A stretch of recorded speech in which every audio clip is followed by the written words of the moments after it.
à la découverte d'un extrait d'une méditation poétique. Le temps, par M. Capot de Feuillide. Lu dans la séance solennelle de la Société des bonnes études de Toulouse, le 14 décembre 1823. Au bord de l'horizon, la lune suspendue, de ses pâles lueurs, éclairait l'étendue. Les vents dormaient sur l'onde, et, dans un lointain pur, l'océan reposé roulait ses flots d'azur. Le pavillon des cieux resplendissait d'étoiles, et ces feux, qui des nuits ont parsemé les voiles, de la création magnifique ornement, en chœur silencieux, de l'aurore au couchant, déroulant mollement leur brillante carrière, paraissaient à mes yeux des îles de lumière, qui flottaient dans l'azur sur un autre océan. Quel homme, à cet aspect, rêverait le néant ? Oh, qui peut contempler leur marche solitaire et, pensif, ramener ses regards vers la terre, sans brûler des désirs qui, sur leurs ailes d'or, au céleste séjour, ravissent notre essor ?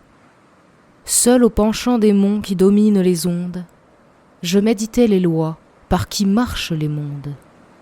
Mes regards inquiets embrassaient l'univers.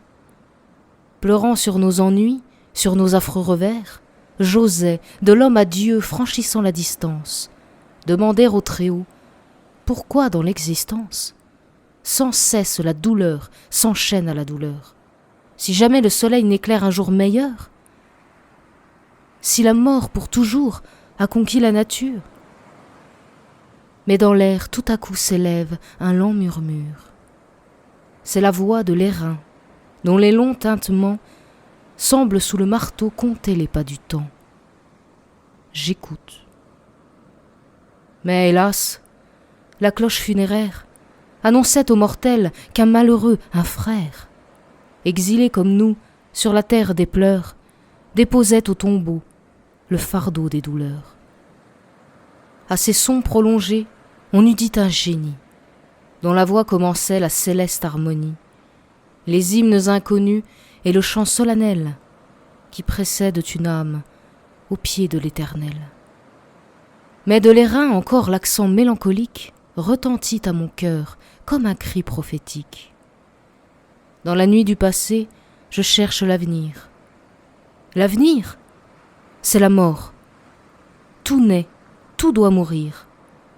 Mon cœur s'agite et bat sous le Dieu qui m'inspire. Je dévore mes pleurs et j'embrasse ma lyre. Et ma lyre frémit, comme si de la mort l'aile l'avait touchée.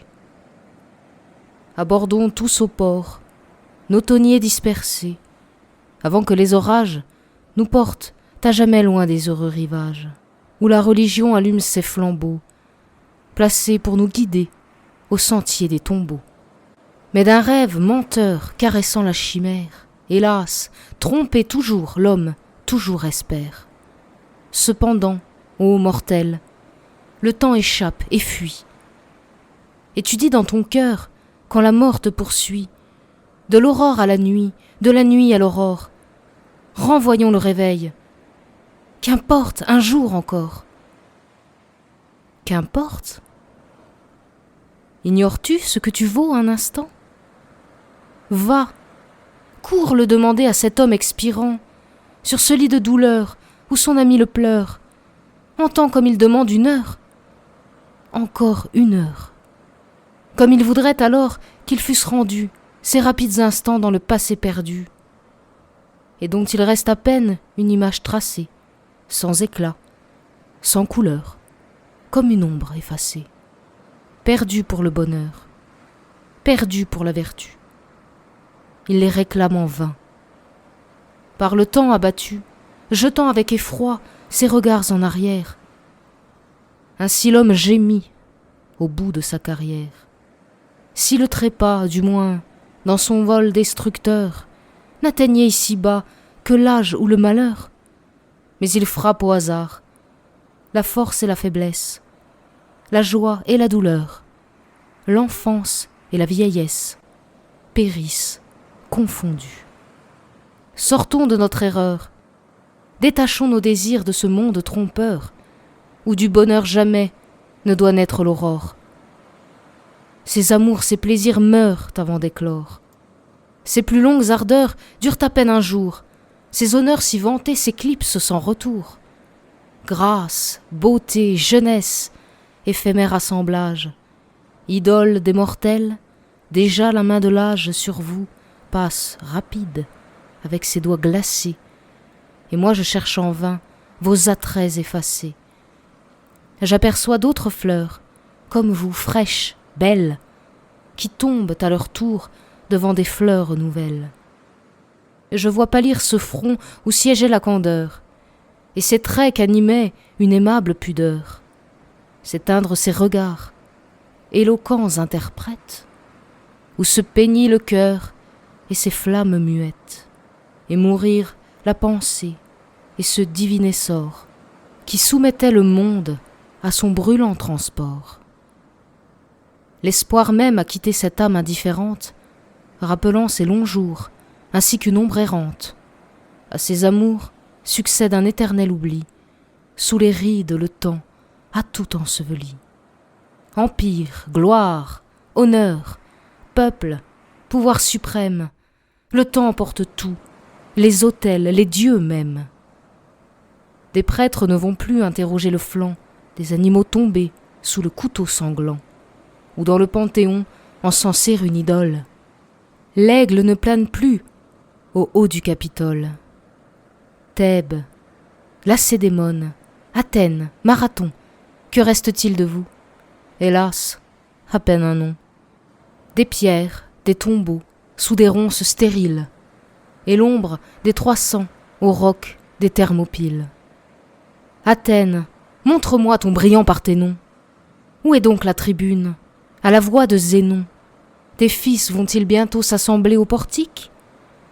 Je crois voir s'élever la poussière olympique. Vains rêves, faux espoirs. Ô malheureux pays, le silence et la mort planent sur tes débris. Quelques ans sont passés, et, jouet des tempêtes, la France a vu tomber aussi de nobles têtes. Des dieux mortels, du trône au cercueil repoussés, leurs temples abattus et leurs fils dispersés. Et toi, fléau de Dieu, qui fit trembler la terre, aux sinistres éclats de ton brûlant tonnerre, usurpateur assis au palais de nos rois, soldat qui ne connut que l'épée et tes lois. Léguant, à l'avenir, tes forfaits et ta gloire. Tu fus précipité de ton char de victoire, et le sceptre glissa de ta sanglante main. Tu croyais à ton joug soumettre le destin. Le destin s'abattit sous une étroite pierre. À peine on trouverait aujourd'hui ta poussière. Ton nom remplit le monde, et sur le roc désert, au pied de ton cercueil, vient se briser la mer. Encore quelques jours, et l'éternel orage aura déjà battu les heureux de notre âge. Leur éclat, leur nom même, et leur palais pompeux, oubliés à jamais, seront tombés comme eux. Ainsi l'on voit toujours le temps infatigable, comme un géant armé d'un glaive inévitable, frapper tous les mortels qu'il chasse devant lui, et l'homme d'autrefois et l'homme d'aujourd'hui. Renouveler sans cesse au foyer de leur père, à l'homme renaissant raconter leur misère. Mortels, nous passerons par le même chemin, et nos fils à leurs fils lègueront ce destin, de douleur et de mort, éternel héritage. Le temps à la nature apporte aussi l'outrage. Dans nos prés desséchés, vois l'herbe se flétrir, au souffle des autans, la fleur des champs mourir, et du rapide été se faner la couronne, et jaunir et tomber le feuillage d'automne. Le volcan perd ses feux, et le vieux mont tremblant s'ébranle sur sa base et s'écroule en roulant. Homme, lève les yeux vers les célestes plaines, vois ces astres guidés dans leur route certaine, comme autant de flambeaux briller pour les mortels. Ne te semble-t-il pas digne d'être éternel? Ils pâlissent pourtant, s'éteignent dans l'espace, et nos yeux étonnés cherchent en vain leurs traces. Et toi, roi des saisons et de l'immensité, qui nous verse tes feux et la fécondité, des regards du Très-Haut, éclatante étincelle, soleil, tu dois rentrer dans la nuit éternelle.